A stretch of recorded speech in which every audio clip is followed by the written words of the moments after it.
Hi everyone, it's Seb and Altair. And we're here with another one of our Campfire Tales podcasts. I know we promised we were going to tell you all about that thing that happened at the waterfall 2 weeks ago. Yeah, but we've got something way better. Yeah, we just made it back from a really long trip. It was not that long. It was like a couple days tops. Yeah, he keeps saying it's a couple days. I'm pretty sure it was weeks. Was being dramatic again? Come on, Seb. I'm not being dramatic. Crazy things happened. We ran afoul of gods. Were they really? Yeah, with the big G's. We're fine, so clearly not, all-powerful. Okay, so everybody buckle in. This is gonna take a while. This entire trip started with hunting that just went horribly wrong. It could have went worse. We weren't hurt. There were wolverines. A lot of wolverines. Well, you see, that's kind of your fault. You stepped on one. You pushed me. I didn't step on it. I fell on it. It's okay. We know you're clumsy.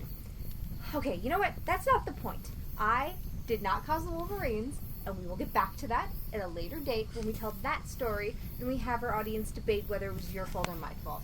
It's always your fault. If you say so. Okay, that's not the point. That's not the point. We had gone hunting, and we'd gone hunting for hours. Yeah, it was only like 10. That's not that bad. But we were exhausted, because, we'd been in a fight with wolverines. You were exhausted.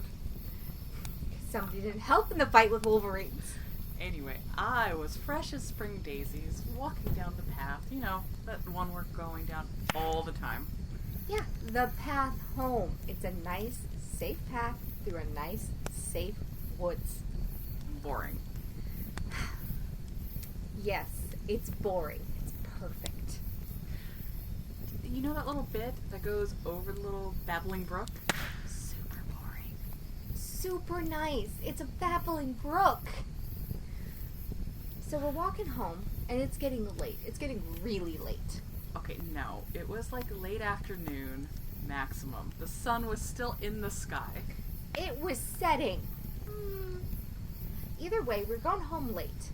And we're walking, and all of a sudden I realize this guy's gone. I have to turn over my shoulder and look, and he's just standing there staring off up into the woods. I think I did say something when I stopped. You just didn't hear because you were, off daydreaming. Not daydreaming, thinking about home and, dinner. Daydreaming. I totally said to stop, and you didn't listen. I heard a humming. It was interesting. There was no humming. I came back. I stood where you stood. There was no humming. It was totally humming. And it wasn't like, bees or hummingbirds. No. It was like vroom. Like vroom? Like vroom. That's not a sound. That is a sound. So, he's hearing voices in his head after a long day where we've been in a fight with wolverines and it's getting dark. So what does Altair do? Everybody already knows the answer.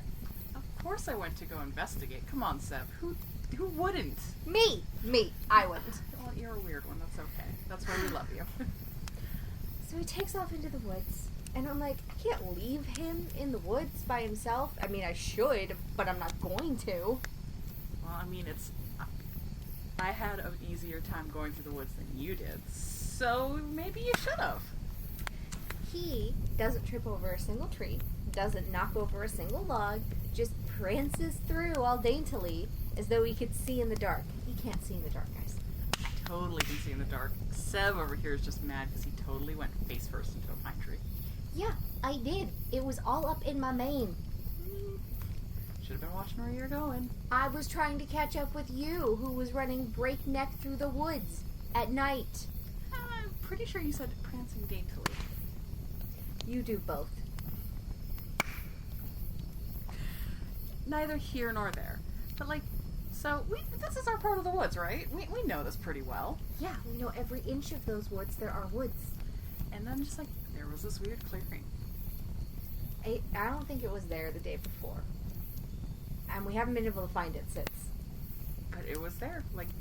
You saw it and you can't deny it. We totally walked into this thing. Yeah, it was just a weird clearing in the woods. And as you got there, and you looked out, It was the strangest sight. There's this unnaturally shaped clearing in the woods. Like, it wasn't there. It's a perfect circle. It shouldn't be happening. And when you look up, yeah, there's stars and there's the moon, but everything's in the wrong place. And it's the wrong color. It's also suddenly midnight. Like, this is not right. And in the center of this clearing, there's these big looming gray stones, and I can see, even from the edge of the woods, shining little gemstones, and everything about this is screaming, do not touch. Yeah, you see, that's where you're wrong, Seb, because they were literally screaming to be touched. Like, they were saying, please touch me. They're stones, they don't talk. Oh, I mean, they don't really talking, but you could get the sense from them, right? No, I didn't get a sense from anything. Seb, you just weren't. I was paying attention. Trust me, I was paying a lot of attention. But no, seriously, like, they all just, like, felt like things. Felt like things. Yeah, they felt like things. This is the first I'm hearing that they felt like things, everybody. This is new. What do you mean they felt like things, Altair? I mean, you went jumping in there like a banshee, so I'm not really shocked. Like a banshee. Like someone with a sense of adventure.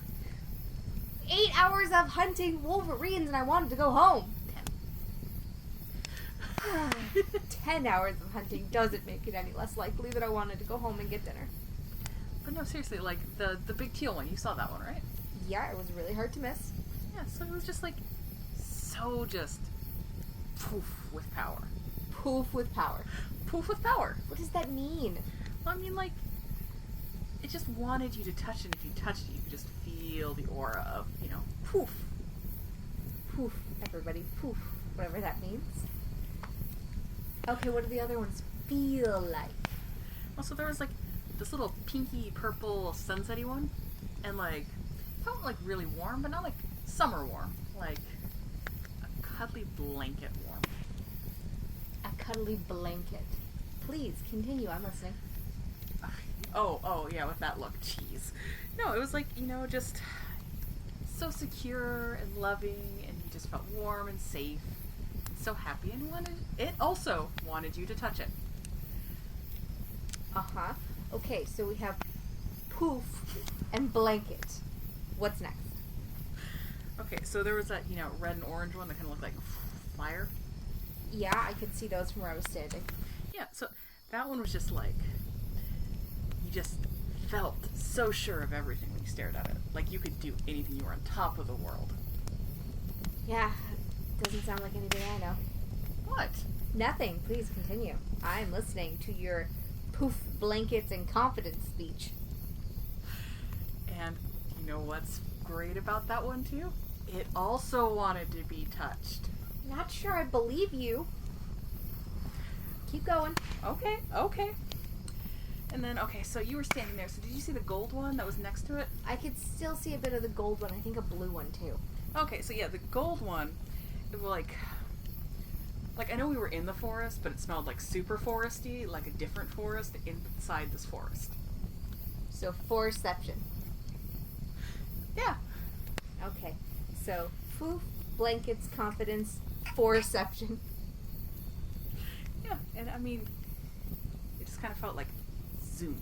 And let me guess, this one also wanted you to touch it. Oh, you're catching on. I'm so proud of you. Uh-huh. Keep going. Alright. What was the next one? Oh, the blue one. That one was like super cold. Like, you remember that one time that we went hunting seals and we totally accidentally got locked under the ice? Accidentally got locked under the ice? You mean when you pushed us into the ice hole I told you not to push us into because the ice wasn't stable? Yeah. Yeah, okay, I remember that level of cold. Yeah, so that cold. But like, you knew it was warm. You just felt it in your soul. Okay, I don't even have an So, poof, blanket, confidence, foreception and zooming, and like that time that we got trapped under the ice. Yeah, you're keeping up. And guess what it wanted? What did it want? It totally wanted you to touch it. Of course it did. Mm-hmm. I couldn't see any of the other stones though. Oh, there were two more. There was like this dark green one that was just... So it was buzzing, not like the humming that we heard, but like buzzing, like kind of like bugs, but not like the creepy bugs, but like the cute bugs. There's no such thing as cute bugs. There are such things as cute bugs. No, there's not. Butterflies. Not cute. Terrifying. Fireflies. Terrifying. Caterpillars. Also terrifying. Fuzzy. Oh my god, dude. Mm-mm. But yeah, so it just, just felt really peaceful with that nice, gentle, nice bug humming. Okay. So, room, blanket, confidence, Zoom, trapped under the ice, and bugs. Mm-hmm. Yeah. Alright, you got one more. You're still not selling me on this. I want to be touched.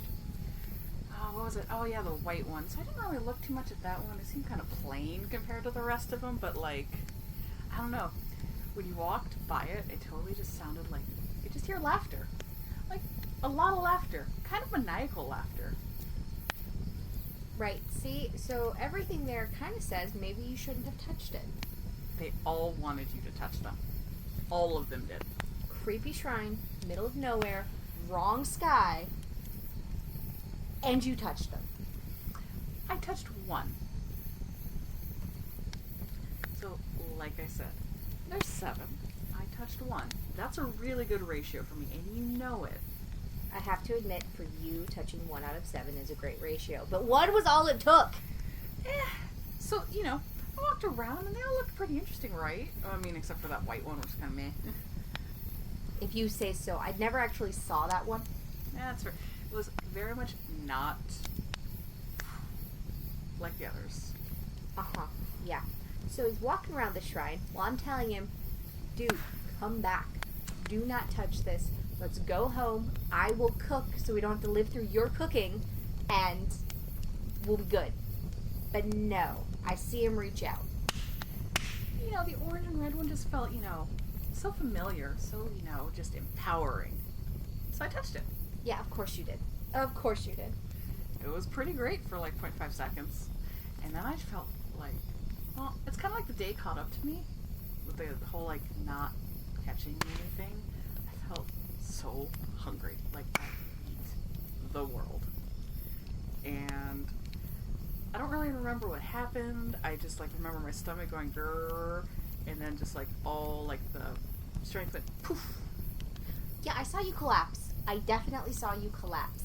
And then, as you recall, I'm a great friend. So even though you collapsed in the creepy shrine under the wrong sky after a day where you got me attacked by wolverines, I came to help you. And I would have. Except I tripped. Because you're clumsy. But that's okay, my friend. I'm not that clumsy. You just stumbled jumping over a rock that was only about like, as tall as them. As far as I'm concerned, though, that thing had a fear aura. Because as soon as I stepped in there and tripped, that was it. It was like laughter and fear and screaming in my head. Ooh. You didn't mention that. Yeah, something happened just after this that kind of broke my mood to share a story with you at that point in time. That's fair, bro. That's fair. I don't know, by the time I woke up, you were already at your feet. Yeah, like, I got this, like, surge of just, like, I can do this. I get those. It's not that weird. Yeah, you always get those. I always get those. So, it's kind of, like, sluggish, but I drug myself up to my feet, and I was like, Seth, what's up, bro? I think it took me a little bit longer. I'm not actually sure how long I was out. I don't really remember either. It could have just been a couple minutes. It could have been a couple hours. I'm not fully sure. Yeah. But that's when we got our new ankle bracelets. Mine was pretty metal. Yours had teeth taken from something. They weren't Dakota teeth, I think. You think? And there were really pretty orange and stuff beads on it. Yeah. Yeah, no, I just got little white stones with eyes, because that's not creepy at all. They're always watching you, Seth.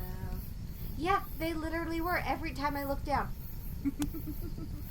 So what you're saying is I touched the right one. No, what I'm saying is we shouldn't have touched either of them. But here's where the problems started. Remember how I said we were under the wrong sky before? Well, now we were under our third sky of the day, and the forest was gone. Well, it wasn't really gone. It was still there. That wasn't our forest! But a forest was there, so, you can't mislead everyone. I'm not misleading them. I'm just saying that was not our forest. Our forest was gone. Yeah, it was a little weird. And there was this really tall mountain, like I've never seen in my life. Yeah, okay. That's all the time we have for right now. We will get back to telling you about the really tall mountain next week. This has been Campfire Tales Podcast. It's usually Altair's fault. Nope.